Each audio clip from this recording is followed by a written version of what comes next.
눈곱이 없는데. 됐어요? 네, 그렇게 말씀하실 거죠? 네. 네. 그러니까 서로 바라보시면 안 돼요. 왜요? 왜냐하면 마이크 방향이 틀리잖아요. 아니면 바라보는 방향으로 이렇게 할게요. 그렇게 하실 거예요? 네네. 네. 그러니까 바라보는 방향으로 마이크를 놓으셔야 됩니다. 네.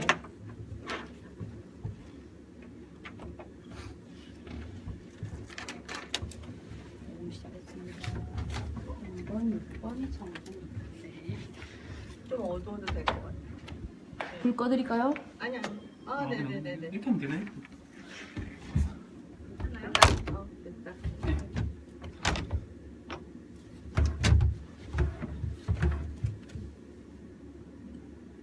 네, 안녕하세요. 안녕하세요. 지금 보고 계시는 분이 계실지 모르겠으나 한 분 계세요. 그거 점장님 아니에요? 몰라 그런가? 네. 예, 오랜만입니다. 반갑습니다. 이태웅입니다. 네, 박미영입니다. 지금 오는 길에 먼지를 너무 들이마셔가지고 사실 말할 때마다 좀 힘들어요. 이제 네. 시작인데 어떡하지? 그러게요. 목이 많이 아프신가요? 그러니까 그냥 가만히 있으면 아픈지 모르겠는데 네. 말한다고 입을 딱 열면 그때 약간 걸리는 느낌 있잖아요. 그럼 어떻게 해요? 뭐 어떡해요. 살아야지 이렇게. 뭐 어떡하겠어요. 네. 이것 때문에 병원에 갈 수도 없고. 그러니까 네. 큰일입니다. 먼지 때문에. 네, 지금 대선보다 먼지가 더 문제인 것 같아요. 네. 네. 오늘 이제 5월 7일 안희정의 임시정부 네, 북 리뷰 네, 민주주의 지난주 프롤로그에 이어서 오늘 두 번째 방송이죠. 네. 지난주라기보다는 지지난주. 아마 그렇지 않을까요? 지난 방송. 네. 지난 방송. 네네, 지난 방송에 이어서 오늘 두 번째 방송입니다. 책 어떻게 올려놓은 자료들을 다 보셨는지 모르겠어요. 자료가 그냥 정말 간단하게 요약해 놓은 거니까요. 네. 그냥 우리 방송을 보시면 나중에 그냥 한번 쑥 읽어보시거나 아니면 나중에 그냥 같이 들으시면서 보시면 더 재밌지 않을까 싶어요. 자료 자체는 그렇게 재미는 없습니다. 네, 저희가 그 자료를 만든 이유는 책을 저희는 이제 읽고 방송 준비하려고 샀지만 많은 분들은 이제 책을 사지 못하신 분도 있고 하시기 때문에 이제 저희가 자료를 준비를 한 거고요. 또 보시면서 들으시면 아무래도 더 효과가 있을 것 같아서 저희가 조금 더 수고를 하는 김에 자료를 함께 만들었으니까 같이 보시면서 들으시면 좋을 것 같습니다. 네, 그리고 자료의 퀄리티는 앞으로 계속 발전할 거니까요. 네, 너무 실망 마시고요. 열심히 하겠습니다. 네, 그 첫 술에 배부르냐 그런 말도 있지 않습니까? 그렇죠? 그걸 우리가 얘기하면 안 되고 그런가요? 시청자분들이 얘기해 주셔야죠. 저희가 할 소리는 아닌가요? 네. 그러네요. 우리는 그냥 죄송합니다 정도로 끝내면 될 것 같습니다. 알겠습니다. 네.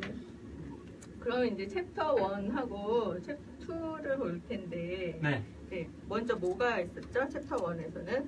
챕터 1은 네. 이제 민주주의의 역사를 간단하게 다루는 그런 파트였고요. 네.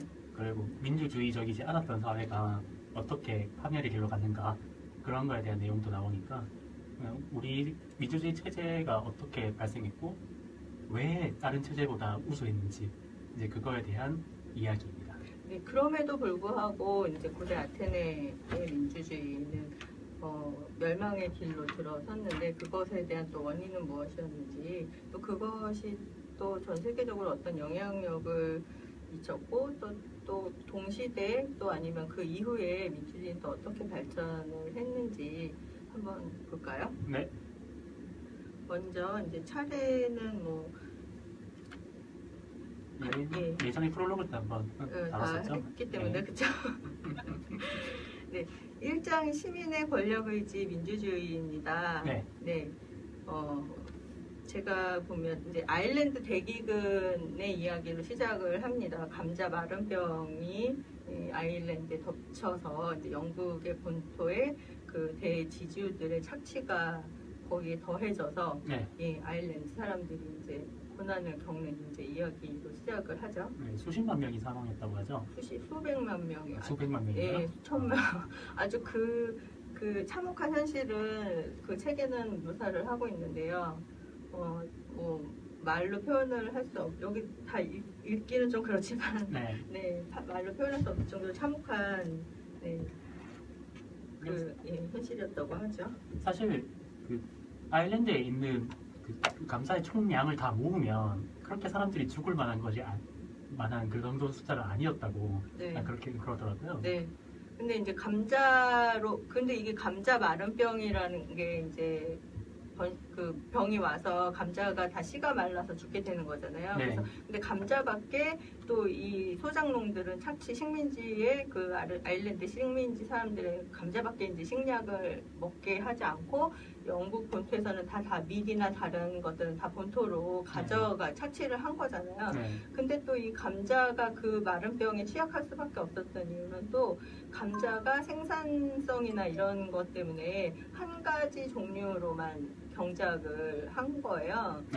네, 종류가 감자에도 뭐 여러 가지 종류가 포테이토도 뭐 여러 가지의 종류가 있잖아요. 네. 근데 한 가지 종류만 이제 계속 키운 거 바나나도 지금 그래서 문제가 되고 있는 걸로 알고 있는데 네. 그게 이제 멸종을 해버리면 우리는 이제 앞으로는 바나나를 이 지구상에서 볼 수 없게 돼버리는 거잖아요. 바나나 못 먹어요, 그게 그러면? 못 먹어요. 다른 바나나가 없어? 왜 없어지는 거지. 그러니까 그렇게 되는 것처럼 그 감자도 한 가지 종류만 이제 키웠었기 때문에 이제 문제였던 거라고 제가 들었거든요. 네. 아무튼 그래서 그 본토에서 대지주의 착취까지 더해져서 이제 아일랜드 대기근이 이렇게 큰 문제가 됐던 거죠. 그 많은 사람들이 그래서 다 이제 그 이주를 하게 되고.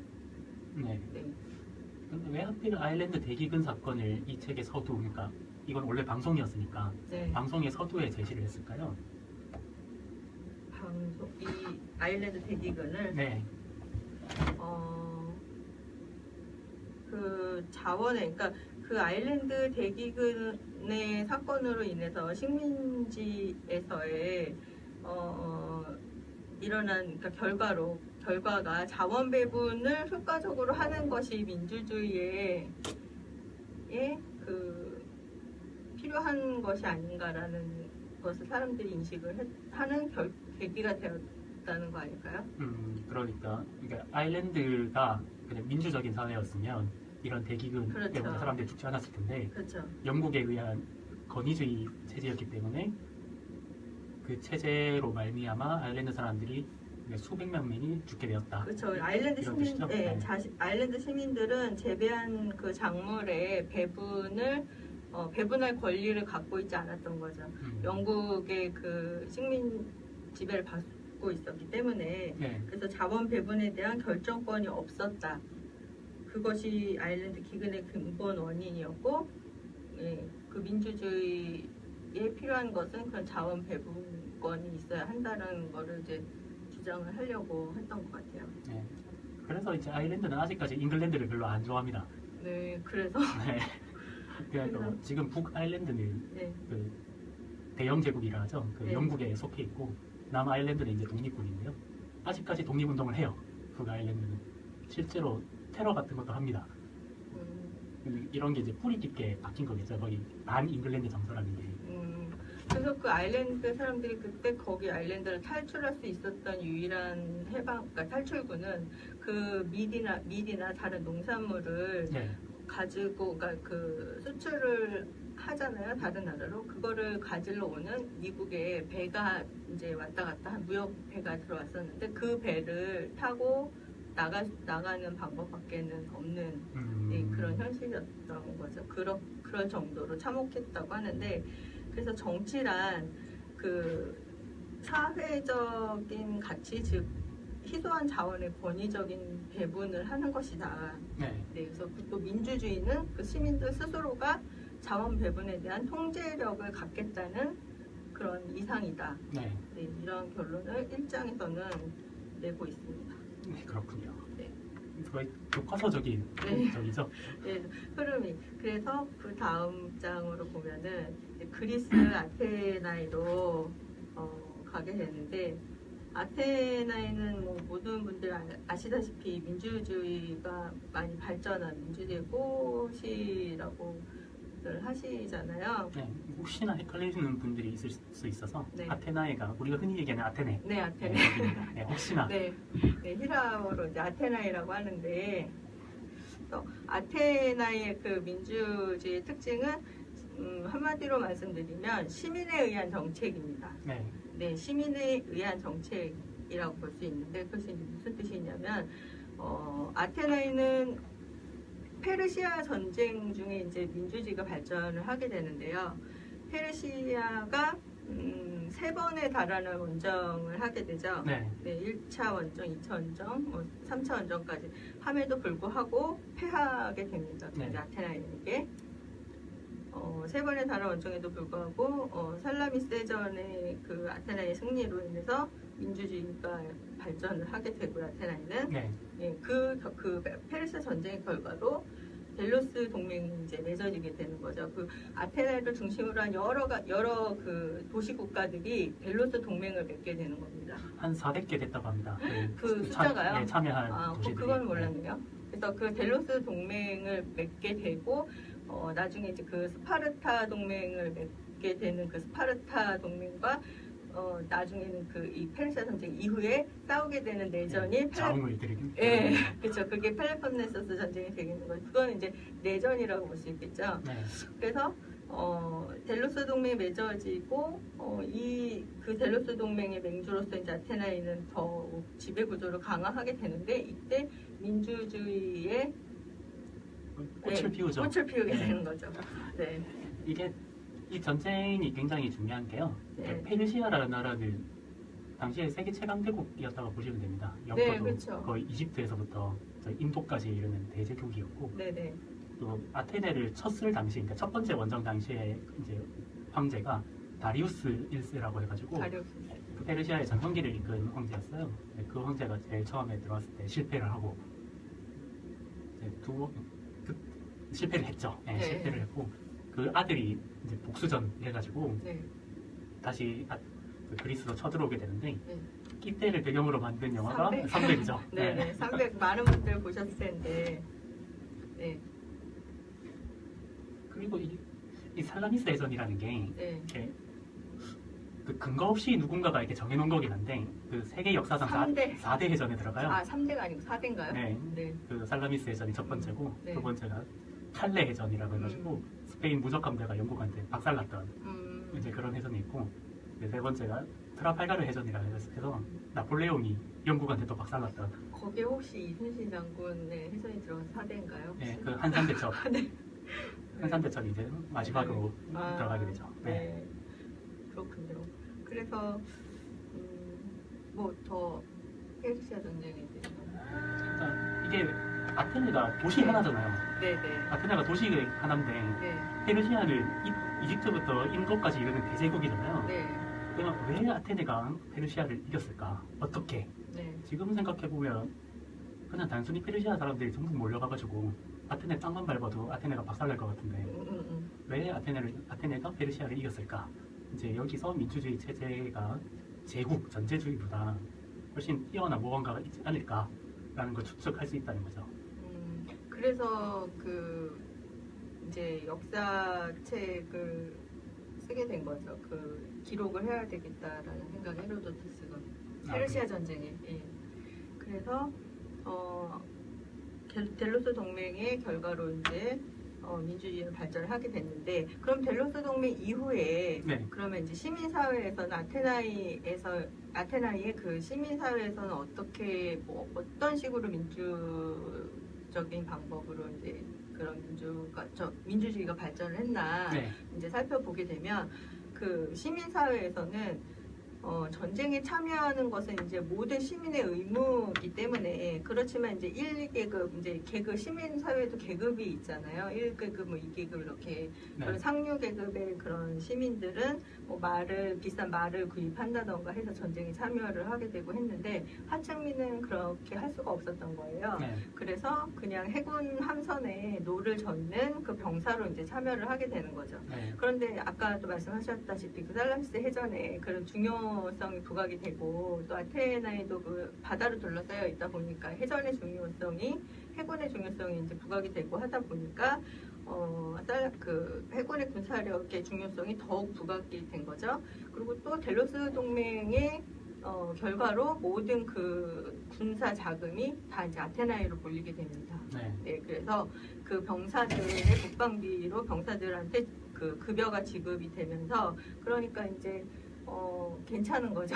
그러니까 원래 돈이 네. 없었던 사람들한테 네. 돈이 들어오게 된 거예요. 그렇죠. 이제 병사 하층민의 그 병사들이 노를 젓는 병사 참가를 했는데 이제 급여도 받고 하게 되니까 정치에 참여하는 이제 시민들의 욕구가 급격히 이제 증가되면서 민주주의의 이제 참여로 이어지게 되는 적극적인 참여로 이어지게 되는 결과가 된 거죠.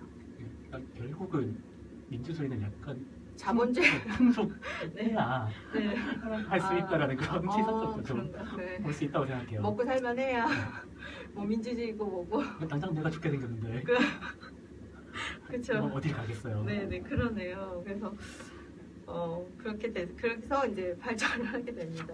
그렇다면 이제 아테네에서는 이렇게 시민사회에서는 이렇게 민주주의가 발전을 하게 되는데 그렇다면 이제 아테네에서는 민회가 있었잖아요. 네. 네, 민회의 특징은 그럼 뭐냐? 네. 네, 그럼 이 아테네의 민회의 특징은 중요한 정치적 결정과 입법은 모두 민회에서 합니다. 네. 그러니까 그 우리가 국회에서 입법을 하고 하는 것처럼 모든 정치적 결정과 입법은 민회에서 하고 민회에서 결정되지 않은 사항은 추첨을 통해서 선출된 시민에게 위탁을 하고 네. 또 그 행정직은 또 추첨을 통해서 행정부에 충원을 시키고 네. 그러니까 추첨을 한다는 거죠.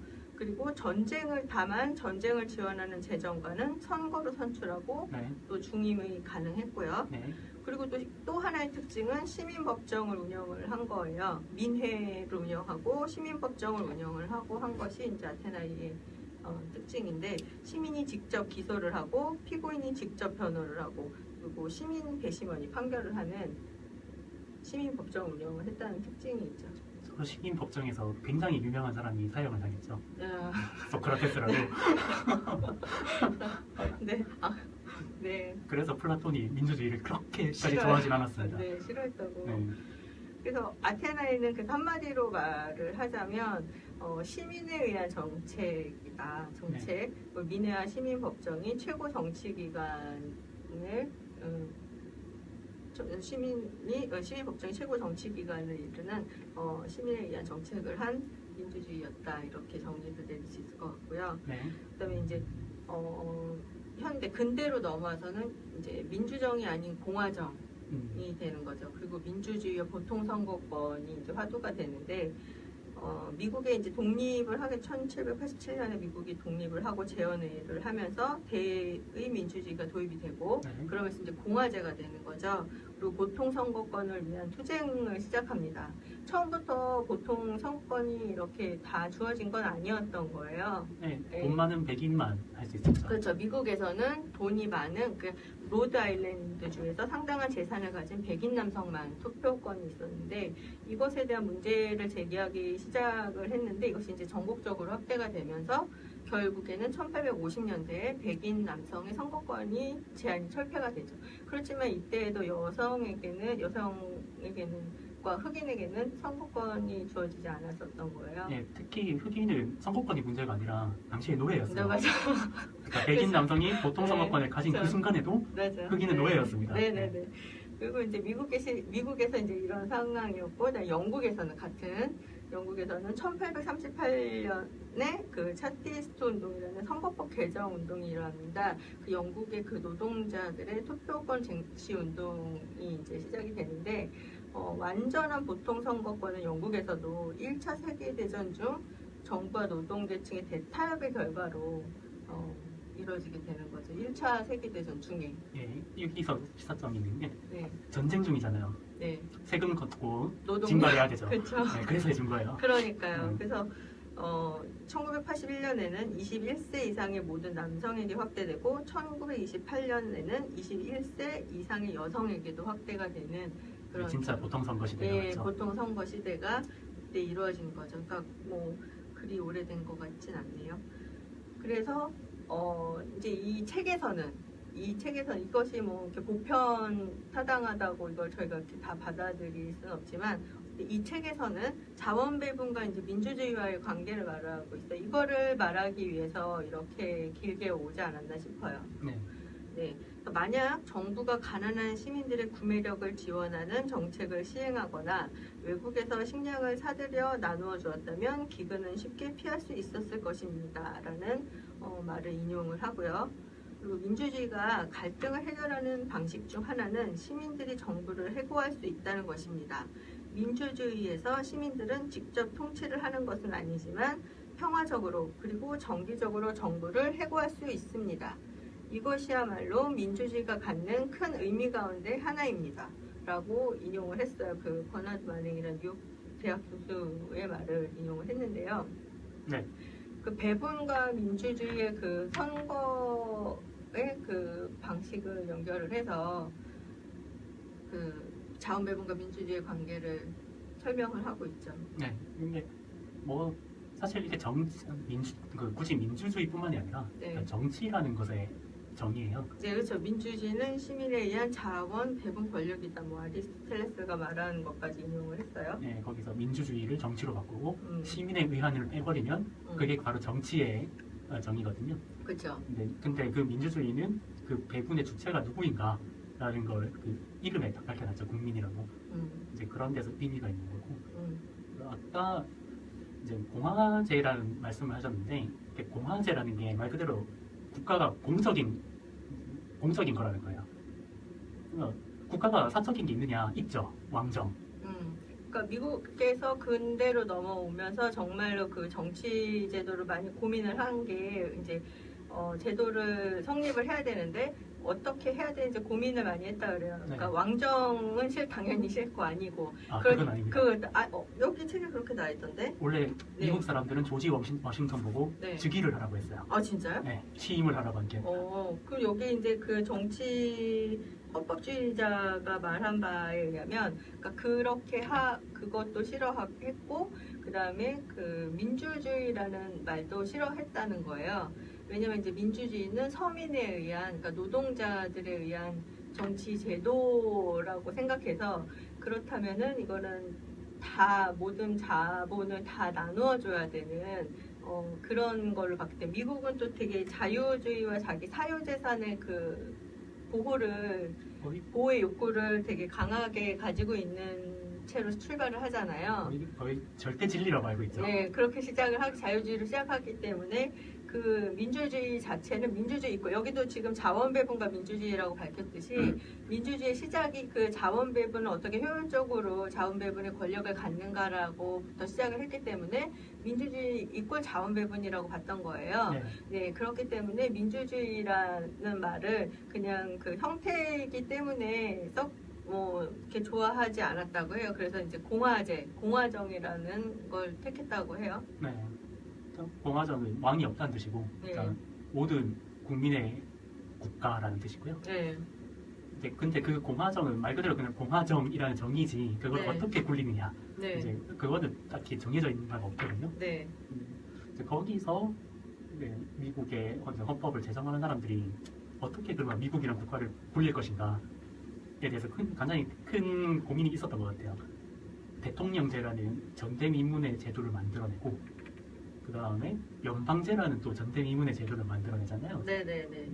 그러니까 실제로 여기에 대해서도 미국의 헌법을 만든 사람들끼리 격론이 있었다고 합니다. 네. 연방은 필요 없다. 각 주가 독립국가로 가자. 아니다. 그럼에도 불구하고 우리는 하나로 묶인 그런 체제가 있어야 된다. 결국은 연방파가 승리해서 지금 같은 유나이티드 스테이트가 된 거고요. 역사에 있어서 그런 싸움이나 이런 대결의 승리 깃발을 누가 잡느냐는 정말 되게 흥미로운 것 같아요. 네. 네. 그 결과가 미친 파급력이 미국이 연방 국가가 되는 바람에 세계 역사가 바뀌었죠. 그러니까요. 아까 독립국가였으면 네. 지금 같은 그런 파워는 없었겠죠. 네네네. 그래서 이제 저희는 한번 생각해봐야 될 것 같아요. 많은 분들도 민주주의 자원 배분에 있어서 우리가 꼭 그 정부의 역할을 여기서는 정부의 역할을 되게 중요하게 생각을 하고 있죠. 그래서 정부의 역할은 도대체 그 한계가 어느까지여야 하는지 그 범위가 네. 어느까지여야 하는지는 어떻게 생각하시는지 또 시민에 의한 또 선거의 결과는 우리가 뭐 다수결의 원칙에 의해서 우리가 그 승복을 하고 패자는 이제 승복을 하고 하지만 그 시민에 의한 선거의 결과는 언제나 늘 합리적인가라는 그런 고민을 해봐야 될 부분도 있는 것 같아요. 네. 그리고 또 자원 배분이 과연 그러면 민주주의는 자원 배분이 뭐 제1 가치인 건가요? 꼭 민주주의 자원 배분을 위해 존재하는가요? 이거에 대해서도 저희는 한번 생각을 해봐야 되지 않을까. 네, 이렇게 세 가지 한번 대제를 한번 꼽아봤는데요. 네. 네. 굉장히 어려운 주제네요. 이게 정부의 역할이 어디까지인가? 그렇죠. 이걸로 보수와 진보가 아니죠. 네. 사실은. 그렇죠. 그렇죠. 근데 여기 이 책에서는 그 정부의 역할을 좀 크게 생각하는 것 같아요. 예, EBS 다큐 프라임은 네. 일단 정부라는 곳이 이제 네. 민주주의 체제의 정부라는 곳이 네. 유일하게 합법적인 정통성을 가진 네. 대군 기구라고 생각을 하고 만든 것 같아요. 네. 그러므로 네. 이게 민주주의로 의해 선출된 정부가 네. 자원 배분에 상당히 관여하는 것이 네. 정당하다는 그런 전제를 좀 깔고 네. 저수를 하고 방송을 만든 것 같고요. 네. 여러분들도 이거를 좀 유념해 두고 네. 좀 비판적으로 읽으시면 될 것 같습니다. 자기 생각이랑 맞으면 맞구나. 지금 이제 댓글들 지금 막 올라오고 있는데 여러분 어떻게 생각하시는지 민주주의에서 자원 배분에 있어서 정부 역할이 정부 역할의 한계가 어디까지여야 하는지 큰 정부, 작은 정부 어떻게 생각하시는지 댓글로 좀 올려주시면 좋을 것 같아요. 이제 네 본격 분, 소통하는 방송인가요? 네 분 보고 계신데 일단 네. 연예분들은 또 나중에는 다 보시니까. 네네네, 그쵸. 댓글로 뭐 방송이 끝나고라도 본인들의 생각을 이렇게 올려주시면 좋을 것 같고, 그리고 뭐 시민에 의한 선거의 결과는 늘 합리적인가? 합리적이지 않아도 저희는 어쨌든 승복할 수밖에 없는 지금 상황이고 구조이기 때문에. 네, 결과적으로 얘기해보면 네. 늘 합리적이진 않죠. 우리가 그렇죠. 몇 달 전에 경험했잖아요. 그럼 이제 합리적이지 않은, 그러면 한 가지 더 여기 더 나가서 네. 합리적이지 않은 결과였을 때, 그쵸, 승복해야 되는 거죠. 그쵸? 대신에 민주주의가 좋은 거는 네. 모든 것에 임기가 정해져 있고 음. 때문에 잘못된 선택을 되돌릴 수 있다는 거예요. 그러니까 우리가 5년 동안 대통령을 잘못 뽑거나 4년 동안 국회를 잘못 뽑을 수는 있는데 네. 그 결과를 보고 5년 네. 후 혹은 4년 후에 네. 그 결과를 뒤집는 선거를 다시 할 수 있다는 그렇죠. 거죠. 여기서 또 여기 말씀하신 것처럼 평화적으로 그리고 정기적으로 정부를 해고할 수 있습니다. 네. 네. 이제 그것이 민주주의의 가치고요. 네. 임금이 있으면 음, 목숨을 걸어야죠. 뭔가를 바꾸려면. 네. 이제 그거랑 차이가 있는 거죠. 그렇죠. 그래서 민주주의가 갖는 큰 의미가 언제 하나가 바로 이것이라고 할 수 있겠고요. 네, 오류를 교정할 수 있다. 음, 쉽게 상대적으로 음, 다른 체제에 비해서. 그렇죠. 근데 우리 되게 힘들었잖아요 이번에. 네. 좀 많이 힘들었죠. 그런데 만약에 왕이었다 생각해봐요. 네. 한 몇십만 명 죽었을 걸 진짜. 웃으면서 얘기할 거는 아닌데. 네, 웃지 마. 아니, 웃지도 마. 웃지도 못해. 왕이 아닌 박정희나 전두환 쫓아내는데도 그렇죠. 그렇게 네. 심하게 당했잖아요. 맞아요. 민주주의가 아니면, 민주주의 가치가 훼손되면 그런 일이 발생하는 거죠. 네, 민주주의가 아니거나 네, 민주주의를 표방하면서도 민주주의가 아닌 것처럼 그렇죠. 운영을 하면 그런 사태가 생기죠. 그렇죠. 가치가 훼손되면 그런 일이 벌어지는 거죠. 그럼 자원 배분이 그러면 민주주의의 제일 가치인가요? 사실 정치의 정의 자체가 더 이해관계가 다른 집단들끼리 얽혀가지고 자원 배분을 어떻게 할 것인가를 두고 권력을 다투는 이제 권력을 어떻게 쟁취할 것인가의 문제잖아요. 그 자원이 또 무엇이냐에 따라 또 달라지겠네요. 그러면. 네, 그러니까 무엇을 중요하게 여기느냐가 각자마다 다 다른 거예요. 네. 그러니까 그러면- 무엇을 자원으로 보느냐. 네. 특정한, 그러니까 예를 들어서 나는 음, 우리나라가 정말 문화 대국이 돼가지고 네, 뭐 그랬으면 좋겠다. 네, 책을 뭐 1년에 1,000만 권 찍어내고 막 이랬으면 좋겠다. 이런 사람들이 권력을 잡으면 네. 모든 것의 중심이 이제 책 내고 뭐 그런 거에 가는 거고. 아, 무슨 소리냐? 네. 우리는 먹는 게 최고다. 이런 네. 게 다 먹는 걸로 가는 거고 사실 쉽게 얘기하면 이런 거고요. 네. 이제 그거를 누가 결정하고 이제 음. 어떻게 할 것인가를 결정하는 게 정치이고 그런 그 정치 주체가 누구인가를 밝혀놓는 게 뭐 민주주의 혹은 뭐 왕정 각자의 어떤 정치 체제가 되겠죠. 네. 그런 것 같아요. 그래서 이것을 한번 생각해봤고 이제 다음으로는 이제 2강이 되겠죠. 2강. 네, 이게 갈등에 대한 민주주의와 갈등에 대한 얘기인데요. 그래서 갈등은 왜 일어나나요? 이런 그런 가치들이 추구하는 그 가치들이 다르기 때문에 일어나는 거잖아요. 자원에 추구하는 제1가치가 다르기 때문에. 네, 그렇죠? 갈등은 쉽게 뭐 이렇게 정치처럼 판을 안 키워도 이렇게 나랑 내 옆에 누군가가 있으면 근데 그 둘만 있어도 갈등은 일어납니다. 그렇죠. 내 안에도 갈등이 아, 일어나는데 그렇죠. 나 혼자 있어도 그래 나 혼자 갈등이 일어나는 거야. 네. 뭐 다른 사람한테 큰 영향을 안 주니까. 네. 그래서 저도 네. 나랑 나 옆에 다른 사람이 있으면 갈등이 무조건 일어납니다. 네네네. 근데 그게 뭐 도시, 한 국가 이렇게 해서 몇 천만 명이 모여버리면 그 갈등의 숫자가 어마어마하겠죠. 그러니까 민주주의는 이 갈등을 어떻게 해결하는가 이제 거기에 대한 내용이고요. 이 네. 장은. 네. 일단 제일 처음에 마키아벨리의 이야기로 시작을 해요. 네네. 인간 사회에서 갈등은 필연적이다. 네.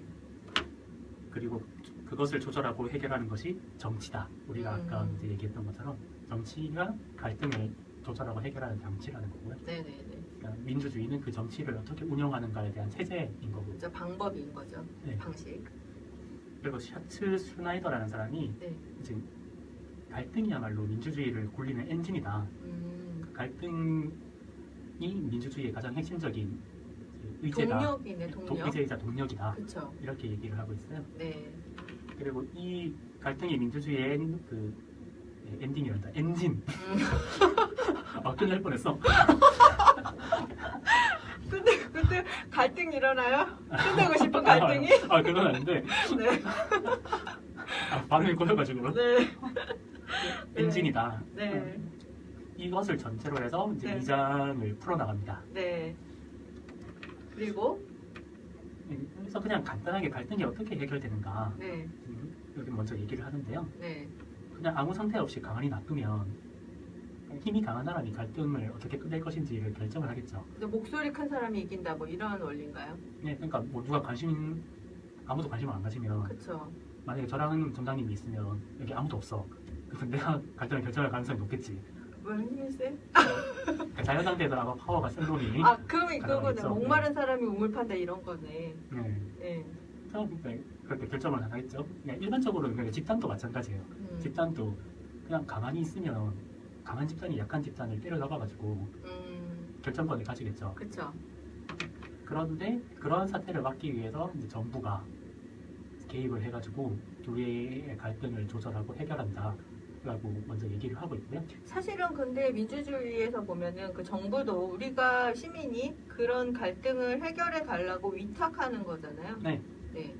네, 그거를 위해서 지금까지 싸워왔던 거고. 네, 네.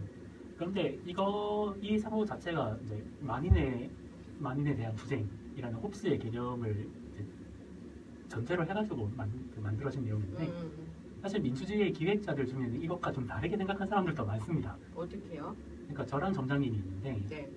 그러니까 홉스 같은 경우에는 자연 상태에 이렇게 던져 놓으면 내가 점장님이라니까 내가 무슨 뭐 운영하는 운영자 맞잖아요. 알았어요. 아무튼 이영동지님이라 할게요. 오케이. 이영동님이 이렇게 둘이 있으면 네. 자 홉스는 남자인 내가 힘이 강하니까 네. 누님을 억압해가지고 그러니까 이영동지님을 억압해서 내가 마음대로 할 거다 이렇게 생각을 한 거고요. 근데 루소 같은 사람은 어떻게 생각했냐면 그렇게도 생각할 수 있는데 사람이 합리적이라서 둘이 협력하면 좀 더 많은 일을 할 수 있다는 것을 언젠가는 깨달을 것이다. 그래서 강한 사람이 약한 사람을 억압하고 그러는 게 아니라 둘이 각자가 할 수 있는 것을 합의를 해서 좀 더 합리적인 결과를 도출해내는 것을 찾을 것이다. 이렇게 생각하는 사람들도 있어요. 있겠죠. 네, 사실은 민주주의적인 관점은 루소가 얘기한 관점 사실은 더 맞습니다. 그렇죠. 네. 네. 홉스라는 사람은 민주주의를 제창한 게 아니라요. 정부라는 걸 제창한 사람이에요. 국가. 국가. 네. 힘의 원리에 의한 국가. 네, 그러니까 만인의 만인에 대한 투쟁 이것이 리바이어던이라는 책에 나오는데 리바이어던이 괴물입니다. 네. 그러니까 그 어떤 괴물 그 바깥에 있는 괴물이 그냥 일반 사회 자연 상태에 있는 사람들을 통제하는 거예요. 그거를 전제로 로스는 그런 얘기를 한 거고 이제 루소는 그런 걸 전제를 배제하고 우리끼리 이렇게 던져 놓으면 우리끼리 합의를 해가지고 좀 더 합리적인 결과를 낸다 평화롭게 네. 이렇게 얘기한 거라서 개인적으로 이 민주주의 책이 좀 위험한 전제에서 시작을 했다. 애초에 좀 민주주의보다는 국가에 맞춰서 초점을 맞추고 그러니까 그 전제를 어디에다가 두고 시작하느냐가 정말 되게 중요한 것 같아요. 모든 논의는. 네. 근데 사실은 그 민주주의로 정부가 만들어지고 우리는 지금 이제 정부랑 국가를 거의 구분하지 않잖아요. 네. 그래서 지금 이제 논리를 전개하는 데는 크게 영향을 미치진 않는데 제가 알려드리고 싶은 것은 이 전제 자체는 그러니까 홉스의 전제 자체는 민주주의랑 크게 관련이 있다. 그런 말씀을 드리고 싶었고요. 네네.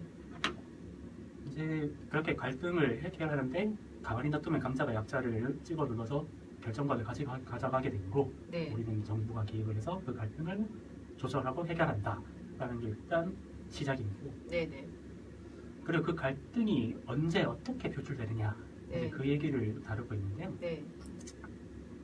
그가 이제 선거 과정에서 갈등이 표출되고 선거의 결과에 의해서 갈등이 해결된다라고 얘기하고 있어요. 지금 우리가 대선을 보면 네. 대선 후보들이 여러 가지 얘기를 하잖아요. 그 후보들이 각자 얘기하는 그 아젠다 자체가 하나하나의 갈등이 갈등. 있는데 네. 최저임금을 올리냐 마느냐, 네. 사드를 배치하느냐 마느냐, 동성애 결혼을 허용하느냐 마느냐, 네네.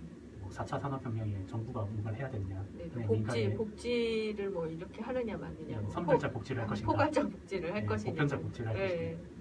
그러니까 이렇게 각자 후보들이 사회에 여러 가지 갈등이 있는데 그것을 치사 선택을 해서 던지는 거예요. 사람들한테. 네. 그래서 사람들한테 공감을 이게 정말 우리 사회의 절실한 갈등이다 라고 생각하는 사람들한테 표가 몰리겠죠. 그래서 그 사람이 선거에서 이기게 되고 갈등이 이제 해결이 되게 된다. 뭐 이런 논리고요. 여기에 대해서는 뭐 어떻게 생각하시는지 잘 모르겠습니다. 저요? 네. 좀 갸우뚱한 것이 이런 어떤 갈등 자체가 그러니까 던져진다는 것은 뭐 이렇게 뭐랄까 상위에서 하위로 이렇게 주어지는 개념 같은 느낌이 드는데 사실은 제가 생각하는 이제 갈등이랄까 이런 것은 우리들의 요구잖아요, 요구사항. 네. 예, 갈등이 아니라 저는 이것을 갈등과 선거가 아니라 우리 시민사회에서 시민들의 요구사항과 선거라고 생각을 하거든요. 네. 그러니까 정책이라는 것들이 다 시민들의 그런 어떤 니즈나 이런 것, 내가 혼자서 해결할 수 없는 것들을 다 있잖아요. 다 어려운 점이나 내가 중요하다고 생각하고 해결해야 되는 점. 그런데 내가 혼자서 해결할 수 없으니까 여러 사람들이 뜻을 모아서 정당이라는 것을 이루어서 또 정당에서 그런 그 해결 과제들을 정책화해서 네. 이 정책을 그 정책과 또 다른 사람들의 정책 이것들을 이제 그런 것이 이해 상충이 되면은 그것이 갈등이 되는 거죠. 결과적으로 갈등이 생긴 거를 선거로 푸는 거지. 네. 이런 어떤 그 정부나 국가가 그런 갈등 자체를 던져주고 그거를 선거로 또 해소하고 이런 개념이 저는 아닌 것 같거든요. 갈등을 던진다는 게 그 네. 사람들이 어떤 갈등의 개념을 정의해서 사람들한테 제시한다는 게 아니라 그렇게 올라온 갈등 중에 그렇게 한다 이거지. 무엇을 네. 중요한 아젠다로 선택할 것인가. 그렇게 생각하면 사실 정치인 혹은 정당이 그것을 결정하죠. 무엇을 주요한 아젠다로 어떤 갈등을 것인지. 주요한 아젠다로 설정할 것인지. 그렇다면은 네. 대의민주주의에서는 네. 각 정당이나 정치인들이 하게 되죠. 그렇죠. 사실 네. 직접 민주주의에서는 각자가 하게 되겠지만. 네, 그렇죠. 그래서 이제 갈등을 통해서 갈등은 선거를 통해서 표출되고 네. 선거의 결과를 통해서 뭐 해소된다, 네. 뭐 해결된다, 네. 뭐 이런 얘기고요. 네. 그런데 사실은 이제 민주주의 역사를 보면 네. 물론 우리나라도 마찬가지입니다만 네. 우리나라는 어떤 갈등 중심 선거가 아니라 네. 사람 중심 선거가 되는 경우가 굉장히 그러니까 있어요. 그 갈등 중심이라고 하니까 이제 다들 좀 이해가 어려우실지 모르니까 뭐 정책 중심 혹은 네. 네, 그렇게 이슈 중심. 이슈 중심 네. 뭐 이렇게 말 바꾸면 네. 원래는 그렇게 될 거라고 사람들이 생각을 하는데 네. 그 역사를 살펴보거나 우리나라만 당장 봐도 네. 어떤 이슈가 중요한 게 아니라 사람이 중요한 경우가 굉장히 많았잖아요. 그러니까요. 당장 2012년 대선만 봐도 박근혜는 절대 안 돼, 네. 문재인은 절대 안 돼가 붙은 거잖아요. 사실은 네. 그 이슈에 대한 의견은 큰 차이가 별로 없었거든요. 네. 지난 걸 공약집이나 이런 걸 보면 네. 네. 그럼에도 불구하고 그렇게 첨예하게 왔었던 게 인물에 대한 호불호 음. 관계였고 그거는 이제 현대 사회에서도 그럴진데 민주주의가 제일 처음에 나타났을 때는 더더욱 그랬겠죠. 돈 많아서 나한테 더 많은 돈을 좀 준 사람 야 호감 간다 이렇게 생각할 수도 있는 거고 아 저 사람 되게 잘생겼다 호감 간다 이럴 수도 있는 거고 그 굉장히 최근까지도 그랬습니다. 최근 또 미국에서도 힐러리는 절대 안 되라고 생각하는 사람들이 많아서 트럼프가 당선된 경우도 있고 왜 고대 아테나에서 그래서 뽑기로 했잖아요. 네. 그래서 그 선거라는 게 합리성을 부정할 수 없기 때문에 아 이거 평등하잖아 모든 시민이. 야 어차피 그럴 네. 거면 차라리 다 평등하게 뽑기로 하자 그렇습니다. 뭐 그런 사고가 아테네의 사고고요. 네. 이제 그렇게 사실은 제일 처음에는 다 그렇게 많이 했다고 해요. 실제로 네. 그때는 TV도 없고 네. 라디오도 없잖아요. 네. 제일 처음에 민주주의가 시작했을 아 때는 그것도 그렇지만 또 남자들만 하는 선거였죠. 네, 심지어 남자들만 하고 네. 그러면 자기가 그러면 가장 많이 들어본 사람을 찍게 될 수밖에 없는 거예요. 선거라는 게. 그렇네요 또. 네, 근데 이제 그런 걸 막기 위해서 정당이라는 게 출연을 했다. 그러니까 사람 개개인을 보는 게 아니라 그 사람이 소속이 어디 소속인가 보고 그 정당이 평상시에 어떻게 하는지를 보고 아, 저 정당이 나랑 가장 결이 맞아 이러면 표를 던질 수 있게 그 정당이라는 게 만들었다. 그러니까 어디서부터 잘못된 건지 모르겠어요. 정당 정치가 확립되지 못해서 우리가 그렇게 그 사람 인물 중심의 선거를 하게 되는 건지 아니면 뭐 닭이 맞는지 닭이 맞는지. 우리나라는 정당 정치가 잘 안 이루어진 게 사실 맞죠. 왜냐하면 일단 민주주의 역사가 굉장히 짧습니다. 기껏해야 48년부터 세도 70년. 그 과정에 권위주의가 30년. 군부 독재. 네. 군부 독재 몇 년이에요? 군부 독재가 박정희 전두랑 합쳐서 한 25년 정도 되고 네. 그다음 이승만이 마지막에 집권하고 했던 것도 사실은 권위주의라고 보면 권위주의만 한 30년 정도 한 거거든요. 박근혜도 한 5년 붙어야 되잖아요. 아마 그건 민주주의 절차를 쫓아냈으니까 네. 네, 그건 그렇다 쳐도 결국은 네.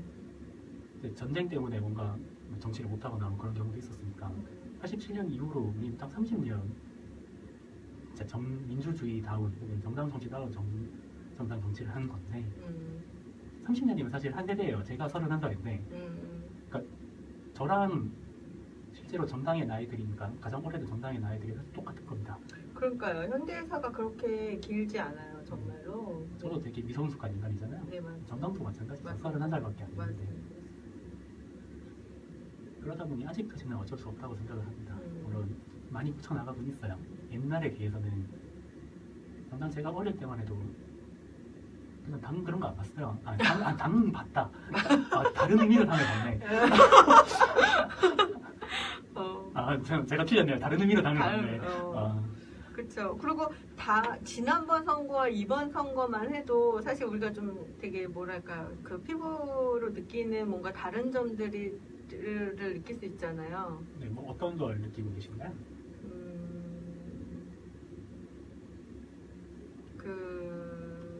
제가 이번에 선거에 좀 많이 너무 적극적으로 개입을 해서 그런지 개인적으로 느끼는 것. 네. 네. 개인적으로. 네. 그럼 그걸로 끝이요? 물어본 사람 무한하게. 개인적으로 많이 지난 그런 대선들과는 틀리게 그런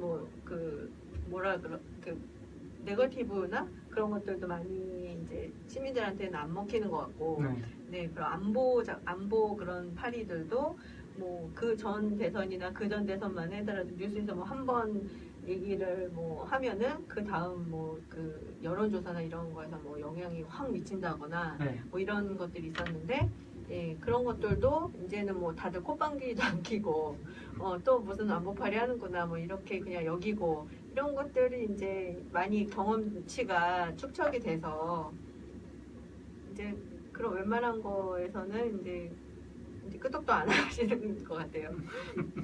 그런 것들이 이제 많이 이제 민주 시민으로서의 그런 뭐랄까 역량이 갖춰져 가고 있는 거 아닐까.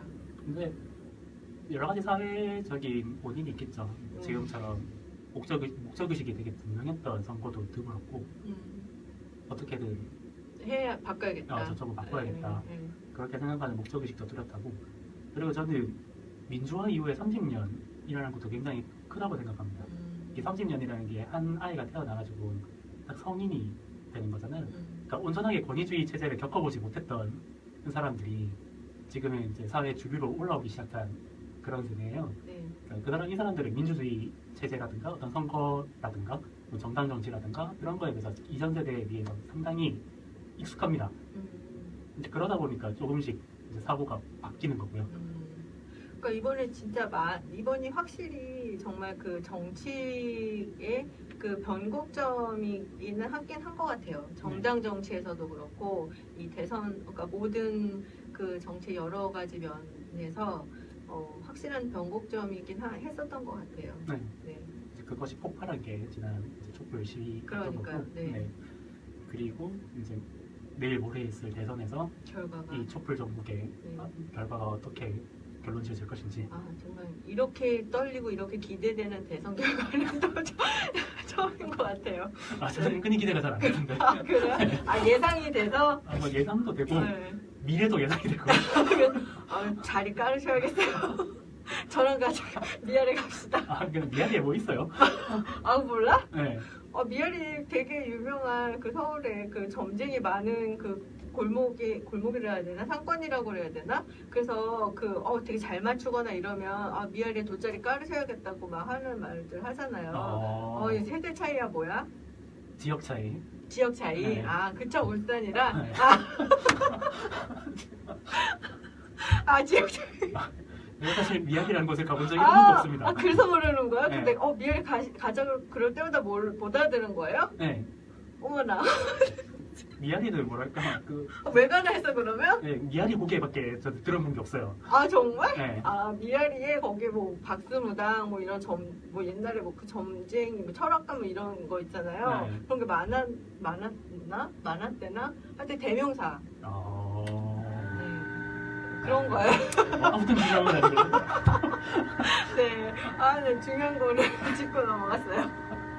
네. 그래서 갈등과 선거의 관계를 우리가 그리고 정당은 왜 생겨나게 됐는가. 네, 정당 중요하죠. 네. 좀 얘기를 하게 됐고요. 네. 그럼에도 불구하고 사실은 갈등이라는 건 해결이 안 됩니다. 네. 그렇죠. 그러니까 제가 결론부터 얘기해서 굉장히 죄송한데 네. 해결이 안 돼요. 네. 예를 들어서 왜 안 돼요? 좀 하면 안 돼요? 그러니까 갈등이 생긴다는 게 네.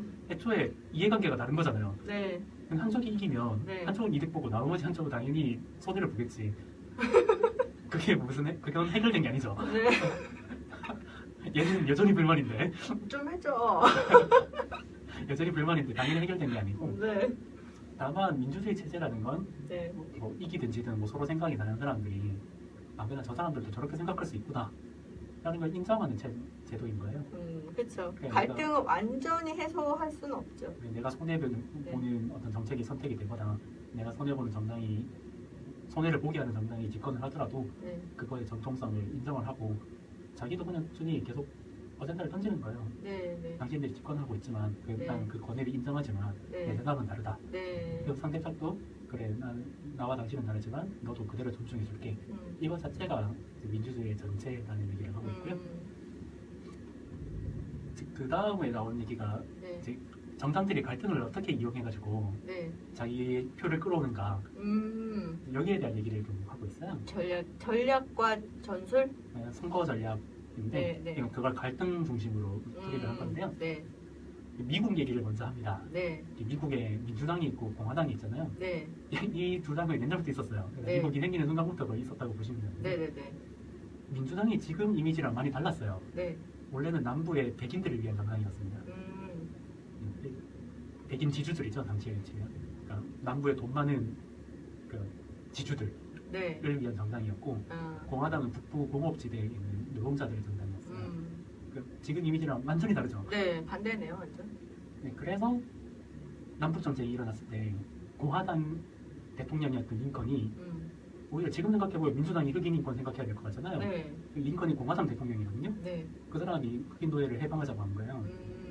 왜냐하면 그 사람 그 흑인 노동력을 북부 공산지대에 데려와서 끌어와야 되니까. 일을 시켜야 되니까. 근데 지주들은 일할 사람 다 빠져나가면 망하잖아요. 그래서 일어난 게 남북 전쟁이고요. 그러니까 지금의 이미지랑 서로 달랐어요. 근데 이게 언제 좀 드라마틱하게 바뀌냐면 네.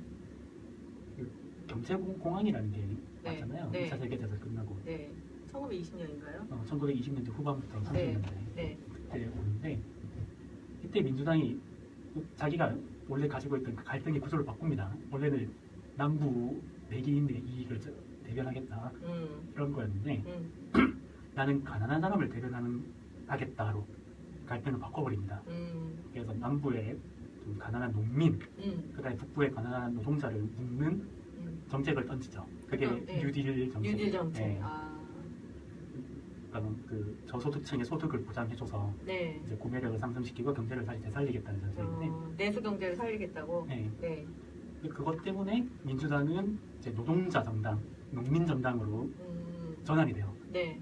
그건 지주 정당이 아니라. 근데 공화당은 이제 북부 자기가 원래 가지고 있던 북부를 뺏기게 됐잖아요. 네. 그래서 이제 절치부심을 하고 있다가 네. 민주당이 갑자기 흑인 인권 얘기를 하기 시작합니다. 네. 1960년대에 흑인한테도 이제 완전 다 투표권을 줘야 되고 흑인 인권 신경 써야 되고 네. 이제 공화당이 아싸 왔다라고 생각한 거예요. 네. 그래서 원래는 남부가 민주당 거였잖아요. 네. 근데 공화당이 남부를 공격하기 시작합니다.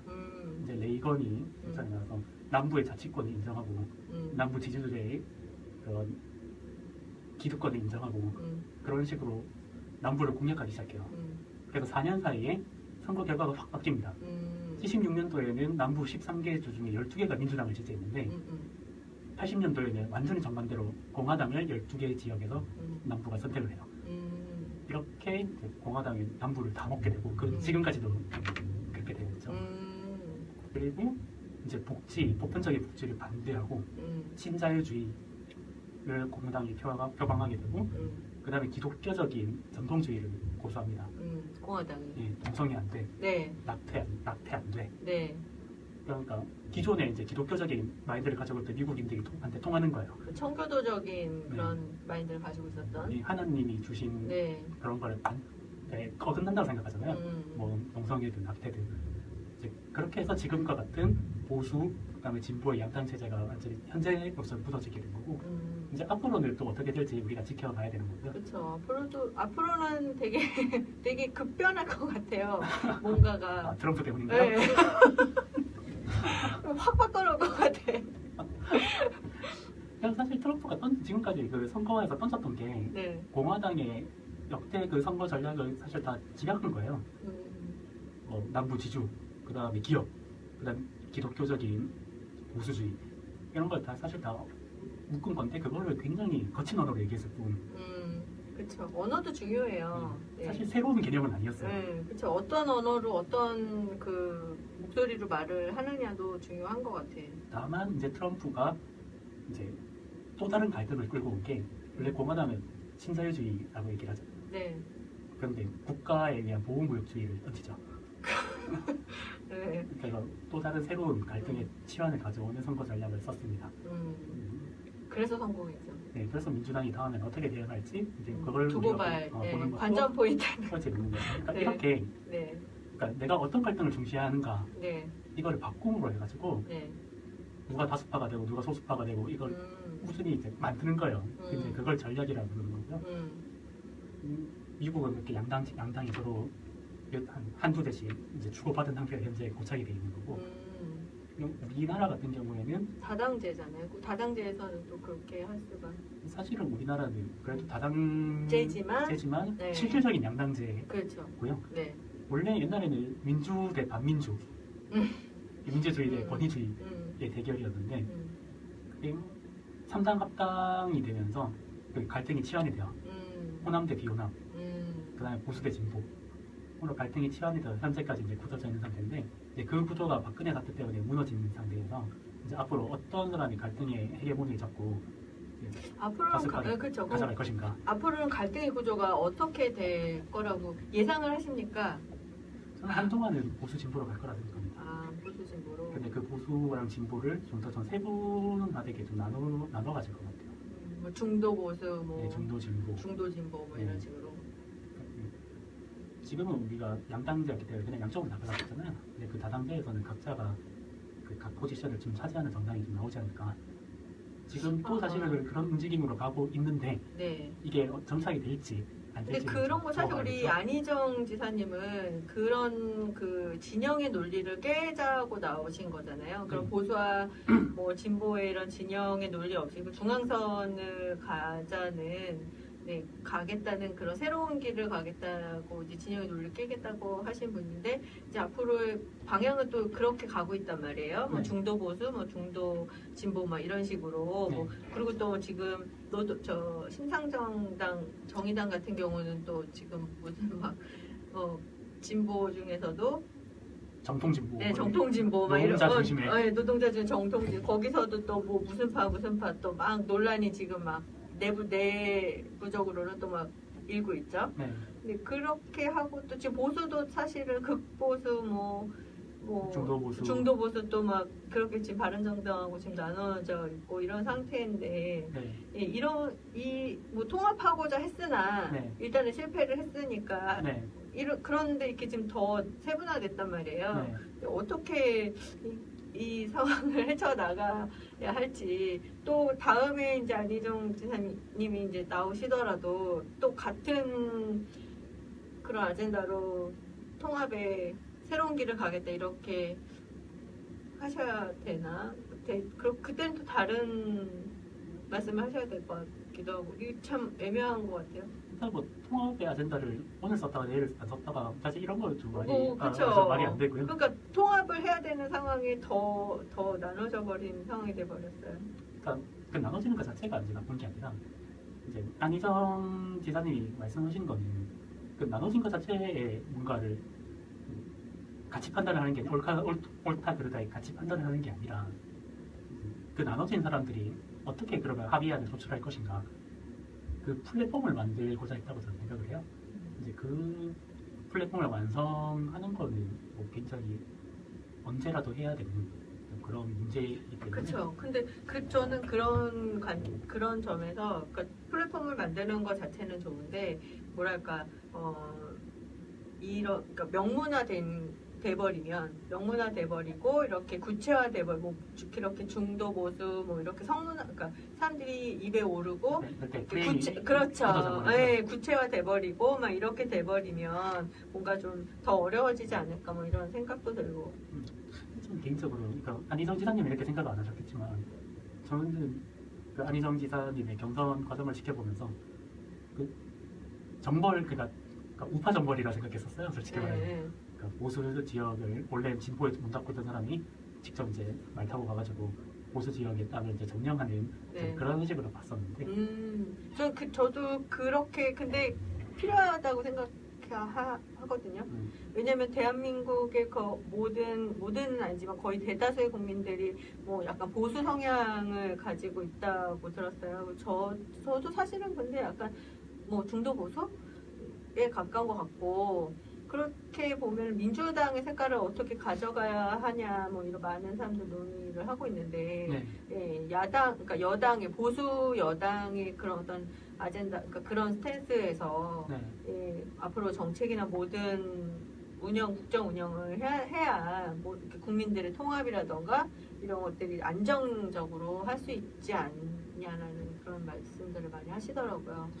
그게 앞으로 어떻게 될 거냐는 선거제도가 개정이 될 것이냐 아니냐의 영향도 되게 크다고 생각하는데요. 그리고 선거제도 확실히 진짜 어떻게 잘 개정을 해야 될 텐데. 그러니까 심상정 후보가 꾸준히 토론 나올 때마다 선거제도 개정할 겁니까? 이렇게 문재인 후보를 압박을 하잖아요. 네네네. 이게 심상정 후보가 주장하는 선거라는 것 자체가 지금 독일식 선거제도라고 보시면 되는데 그냥 정당에 투표하면 그 정당의 의석이 정해지는 거예요. 비례. 네. 그러니까 정의당 같은 경우에는 지금 사표 방지 심리 때문에 민주당이 표를 뺏기고 있다고 생각하는 거고 때문에 그렇게 바로 표가 당에 반영되는 당의 의석에 반영되는 제도가 선택이 되면 정의당이 확장이 될 것이다. 네, 이렇게 생각을 하니까 주장을 하는 거고 민주당도 명분상으로는 공약에 걸어놨습니다. 네, 걸어놨고 다른 당들도 그렇게 많이 반대하진 않을 거예요. 그런데 그게 몇 년 전부터 이런 얘기가 나왔는데 아직 선거제도 개정이 안 되고 있잖아요. 네. 이번 정부에서는 그런 식으로 개정이 될 것인가? 네. 저도 그게 관전 포인트인 것 같아요. 만약에 개정이 안 돼버리면 지금과 같은 약간 양당 체제가 좀 더 길게 갈 가능성이 있고요. 네. 그게 개정이 되면 그때부터 또 새로운 판들이 펼쳐지겠죠. 네. 꼭 개정이 돼서 뭐 어떤 새로운 또 교두보가 되기를 바랍니다. 민주주의가 한 단계 더 발전하는 네. 네, 그런 계기가 되기를 바라고 그다음에 계급 배반 투표는 일어나고 있는가라는 게 이제 마지막 챕터 같아요. 네, 가끔 우리나라 사람들 얘기하잖아요. 네. 야, 너는 너한테 해준 것도 없는 당한테 왜 그렇게 충성을 하냐? 왜 이렇게 계속 네. 투표를 하냐? 그런 얘기 많이 하잖아요. 네. 좀 많은 진보에 있는 많은 분들은 TK 지역을 그렇게 생각하잖아요. 사실 TK가 가장 가난하고 낙후됐는데 있는 자들을 위한 정당이 뭐 자유한국당이나 그런 정당을 왜 그렇게 지지하느냐? 라고 그런 식으로 생각하는 게 이제 계급 배반 투표가 일어나고 있다. 우리는 그렇게 인식을 하고 있는 거고요. 사실 이제 미국에서도 그런 얘기가 있어가지고 좀 연구를 해봤는데 네. 왜 가난한 노동자들이 공화당을 찍지? 민주당을 찍고 네. 약간 해봤는데 우리가 인식하는 거에 비해서는 계급 배반 투표가 그렇게 많이 일어나지는 않았다고 합니다. 아, 사람들이 그렇게 왜 그렇게 가난한 사람들이 그렇게 하지? 뭐 이런 생각만큼 많지 않다는 거죠. 네, 그러니까 약간의 있긴 있는데 우리가 그렇게 사회 현상이라 생각할 만큼 많지는 않았다는 거고 미국에서는 우리나라에서는 그런 연구가 있는지 지금 못 찾아봤는데 네. 근데 우리나라는 많지 않아요? 네, 우리나라는 좀 미국이랑 다르니까. 그렇죠.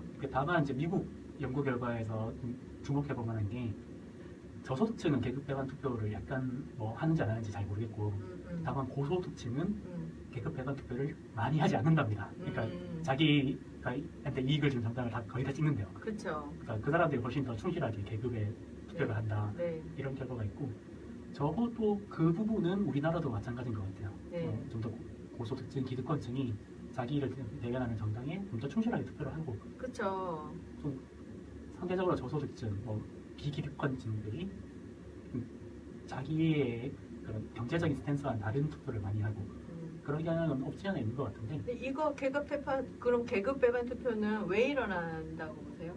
원인이? 그러니까 그 상층 시민들 말고 네. 노동자 계급에서의 계급 배반 투표에 일어나는 원인. 그러니까 사람이 네. 어떤 거를 판단하고 생각할 때 자기의 경제적 계층이라든가 정치적 계층을 보고만 가지고 생각하지 않죠.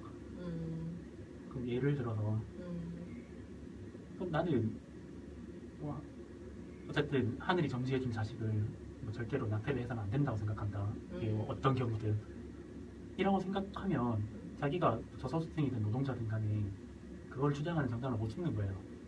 정의당, 그러니까 예를 들어 정의당을 못 찍는 거예요. 그건 사실 그런 거는 절대적으로 양보할 수 없는 그런 개념이잖아요. 어떤 그게 옳고 그름은 나중에 문제고 그래요? 양보할 수 있느냐 없느냐는 다른 문제인 거잖아요. 그건 이제 좀 약간 고차원적으로 생각을 하면 그런 것 같고, 근데 한국 사회에서 지금 일어나는 그런 선거 결과를 좀 뭐 보고 그냥 제 개인적으로 생각을 해보자면 전 좀 여론의 호도가 영향을 미치지 않나. 언론들이요? 예, 그러니까 언론의 영향과 또 그런 낮은 시민의식, 그러니까 뭐 지금까지는 우리의 민주주의의 수준도 낮았던 것처럼 네, 성숙한 민주주의의 그런 인식도 낮았던 거잖아요. 모든 시민들이 전체적으로. 그러니까 그런 거에 영향도 있지 않을까? 뭐 이런. 다른 나라에 비교해서 그렇게 시민의식 자체가 낮다고는 생각을 잘 안 해서요. 그러니까 정치를 바라보는, 정치를 인식하고 정치에 참여하고 하는 수준? 그러니까 정치에 대한 관심도나 참여도 자체는 우리나라가 다른 나라에 비해서 많이 높은 편입니다. 사실은 많이 높은 편인데 그래서 그런데 다만 그런 걸 뛰어넘어서 계층이나 혹은 그런 정치에 대한 관심을 뛰어넘는 이슈들이 우리나라에 아직 있다고 생각을 해요. 그 대표적인 게 대북관계. 그런 이슈 때문에. 네. 나는 이거를 보면서 저는 그걸 생각했어요. 이게 딱 그 상황인 것 같은 거예요. 20만 노동자 중에서 네. 정말 자기는 노동 조합에 들지도 못하는, 네. 가입도 못하는 비정규직 노동자이고, 아니면 정규직 노동자지만 눈치를 보거나 뭐 이런 중소기업에 근무를 하기 때문에 노동조합에 가입도 못하는 노동자임에도 불구하고 10%의 고소득 노동조합에 있는 사람들, 레드 준표 표현으로는 강성노조, 강성노조, 강성 기종노조, 귀족노조들의 정리해고를 반대하는 반대하는 그런 노동운동에 뭐 찬성 입장을 보낸다던가 네. 하는 그런 투표, 네. 그런 것들을 볼 때 그거 계급 배반 투표가 아닌가. 네, 그것도 계급 배반 투표라고 볼 수 있는데 네. 또 다르게 생각하면 어쨌든 저 강한 노동자라도 더 강해져야 우리한테 그나마 또 다른 기회가 올 수 있지 않느냐 뭐 그런 류의 판단일 수도 있고요. 그런 개인적인 판단. 그러니까 이슈에 대한 판단은 사실 다양한 거고 그렇죠. 그렇게 생각할 수도 있겠네요. 그러니까 우리나라에서는 어떤 그런 자기가 처해 있는 상황을 뛰어넘는 이슈들이 사실 몇 가지가 있다.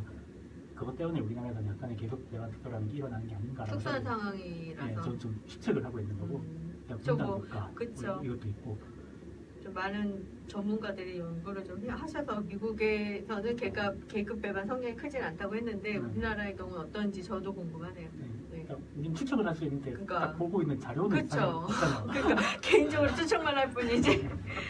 네. 네. 항상 우리나라에서 이렇게 갈등이 첨예한 거는 네. 그냥 우리나라는 이렇게 뭐 사회적 이슈나 이런 것도 물론 그 갈등이 되게 첨예한데 그러니까 그 이슈의 주체들이 세대별로 좀 나눠져 있다는 게 특징이다라고 얘기를 하고 있어요. 세대별로도 다르고. 네, 그러니까 네. 예를 들어서 뭐 안보관에 대해서도 각자 다 의견이 다른데 그렇죠. 같은 의견을 지닌 사람들이 같은 세대일 확률이 우리나라는 되게 높아요. 그렇죠. 네. 정말 다른 거죠. 미국은 자연 환경만 봐도 막 산도 크고 계곡도 크고 사람들 덩치도 크고 나라도 크고 막 모든 이런 이슈들도 크고 뭔가 이렇게 막 그런데 우리나라는 뭔가 이렇게 오밀조밀하고 막 정책 간의 그런 이슈들도 되게 첨예하고 되게 촘촘하다고 할까요? 네. 네, 그래서 되게 일반적인 그런 상황들을 대입시켜서 우리도 같은 상황이다라고 말을 할 수 있는 상황이 아닌 것 같아요. 연구 결과들이나 이런 것들이. 특히 몇 년 전부터는 어떤 정치적인 갈등이 생기면 이렇게 찬성과 반대가 세대별로 나뉘는 경우가 되게 많아졌습니다. 네, 세대별, 뭐 남녀별, 네. 뭐. 남녀별은 뭐 특정 네. 이슈가 네, 있으니까 그렇죠, 그거는 뭐 네, 네, 제외한다 쳐도 네, 근데 그 이유가 뭘까라고 생각을 해보면 네, 우리나라가 되게 짧은 기간 동안 사회가 엄청나게 많이 변했잖아요. 네, 그러다 보니까 할아버지가 살았던 세상이랑 네, 아버지가 살았던 세상이랑 네, 내가 살았던 세상이 달라요. 네, 그러다 보니까 국가를 어떻게 보고 사회를 어떻게 보고 경제를 어떻게 보고 이게 관점이 불과 몇십 년 사이에 너무 다릅니다. 그렇죠. 그냥 학교에 선생님을 바라보는 시선만 해도 다르지 않습니까? 네, 할아버지가 선생님을 생각하는 시선과 아버지 세대가 선생님을 바라보는 시선들, 아이들이 뭐 선생님을 어떻게 생각하는지, 뭐 요즘 아이들이 저희 네. 부모님만 해도 거의 선생님을 거의 신적인 존재로 생각하시거든요. 뭐 할아버지는 은사님 뭐 이런. 특히 저희 어머니 아버지는 진짜 신적인 존재로 네, 생각하시고 그러니까 요즘 애들은 뭐 저는 저까지만 해도 네, 신적인 존재는 아닌데 무서운 존재라고 생각을 해요. 그렇죠. 그러니까 어려운 존재라고 생각을 해요. 요즘은 뭐 저기 혼내면 갑질하네 이러지 않나요? 네, 지금은 아예 그렇게 생각 안 하잖아요. 그러니까 그러니까 선생님에 대한 사고가 없잖아요. 사고가 없어. 중요한 사람이 아니잖아요. 존재감이 없어. 그러니까 이런 것처럼 네, 너무 급격히 바뀌다 보니까 그러니까요. 세대별로 생각이 달라요. 네, 네. 그러다 보니까 어떤 세대 갈등 이슈가 생기는 거예요. 네, 맞습니다. 지금 우리 선거도 음, 작년 뭐 총선 2012년 대선부터 시작해가지고 올해 대선에 이르기까지 그런 세대 갈등 이슈가 거의 대부분을 차지했다고 생각해요. 그러니까 정의당이 노동자 계층을 대변한다고 하지만 그런 노동자들 사이에서도 첨예하게 다른 거예요. 계층 간, 무슨 뭐 세대 간, 근데 사실 너무 다르더라고요. 이제 지금은 뭐 적어도 EBS 다큐 프라임에서는 지역이나 어떤 계층 문제보다도 우리는 세대 간 이슈가 훨씬 크다라고 얘기를 하고 있는 거고 그 이유가 뭘까라고 생각했을 때 제가 급변한. 급변해서 세대별로 경험한 세상이 다르다 이런 걸 들 수가 있고 네네 있다고 맞습니다. 생각하는데 공감하네요. 근데 이게 세대 간 갈등이 돼버리면 네. 그것도 되게 좀 부조리한 결과가 생기긴 되게 쉽죠 사실은. 그렇죠. 어떻게 해결해야 될지 해결의 방법도 사실 선례를 찾기가 힘들죠. 네, 그리고 어떤 해결의 방법 자체가 시간이 흐름 말고는 또 있을까 싶기도 하고. 그래 선례가 없어요. 선례가 어느 나라의 뭐 어떤 세계 어느 나라의 이해를 찾아보려고 해도 네. 왜냐하면 그렇게 짧은 기간 동안 네. 원리주의도 겪어보고 네. 민주혁명을 겪어보고 네. 그다음에 쫄딱 망해가지고 신자유주의도 겪어보고 하는 나라가 거의 없어요. 너무 많이 했어. 너무 많이 한 것 같아 우리나라. 기껏 권위주의 겪다가 네. 민주주의로 넘어갔거나 네. 아니면- 너무 바쁘게 사는 거 아니야? 아니면 그거를 한 200년 동안 걸쳐서 겪었거나 이런 나라들은 제법 있는데 네. 이게 압축적으로 겪은 나라가 별로 없어가지고 너무 힘들었다 대한민국. 그러니까 우리가 현재 갈등을 어떻게 정의하고 어떻게 해결하는가, 네. 어떻게 합의를 이끌어내는가, 이게 어쩌면 나중에 어떤 민주주의의 또 다른 효시가 될 수 있다. 저는 그렇게 생각을 하고 거기에 대해서 우리도 각자가 좀 사명감을 가져야 되지 않을까. 맞습니다. 좀 그렇게 생각을 합니다. 네. 저도요. 네, 감사합니다. 웰컴. 네. 그러면 갈등을 없애는 방법은 없앨 수 없다고 했는데 일단은 네. 책에서는 없애는 방법은 두 가지다.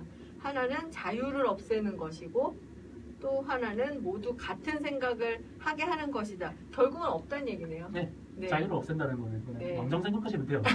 왕이랑 갈등을 겪으면 죽죠.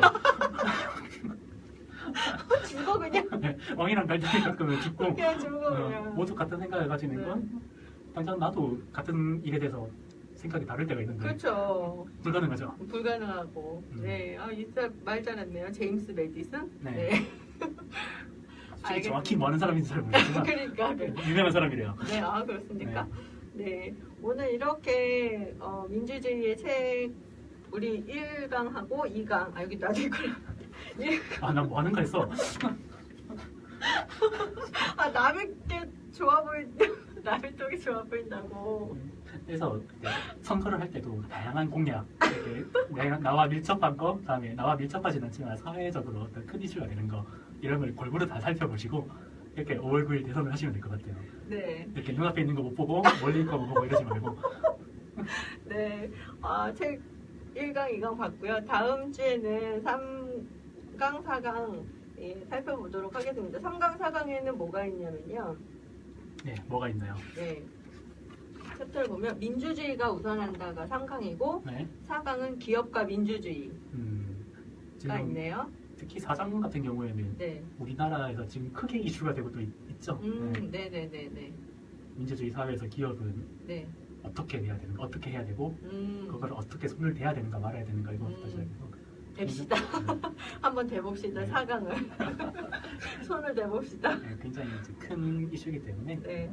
다음에는 좀 더 재밌고 네. 좀 유익한 시간 될 수 있게 준비 많이 해서. 네, 그렇게 다시 돌아오겠습니다. 네. I'll be back. 5월 9일 선거 투표 잘 하시고요. 네네. 미세먼지에 건강 유의하시고 네. 다음 주에 건강한 모습으로 다시 뵙도록 하겠습니다. 네. 물 많이 드시고요. 네, 감사합니다. 안녕. 끝.